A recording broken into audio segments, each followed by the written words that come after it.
Beaucoup d'entre vous s'interrogent sur les droits des proches des victimes directes en cas d'accident de la circulation, d'agression, d'erreur médicale. Les conjoints, concubins, les parents, les enfants, d'autres proches parfois, ont en effet droit à une indemnisation qui varie bien évidemment selon les circonstances. En cas de survie de la victime directe, ils ont droit à l'indemnisation de la perte de revenus qu'ils ont subie, des frais de déplacement, des frais d'hébergement et parfois même de leur préjudice d'affection lorsque la victime directe est très gravement touchée. En cas de décès de la victime directe, ils ont également droit, et de manière supplémentaire, à l'indemnisation des frais d'obsèques, naturellement, mais aussi de la perte de revenus résultant directement de ce décès, selon un calcul assez complexe, qui consiste à essayer de calculer la part des revenus du défunt qui aurait dû revenir à son conjoint et la part de ses revenus qui aurait dû revenir à ses enfants.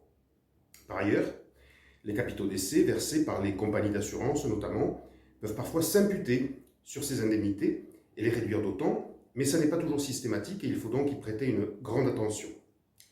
En conséquence, les proches des victimes directes ne doivent jamais oublier de demander à leur conseil s'il est possible d'intervenir dans ces procédures d'indemnisation pour demander l'indemnisation de leurs préjudices propres, en plus, bien évidemment, de la réparation du préjudice de la victime directe.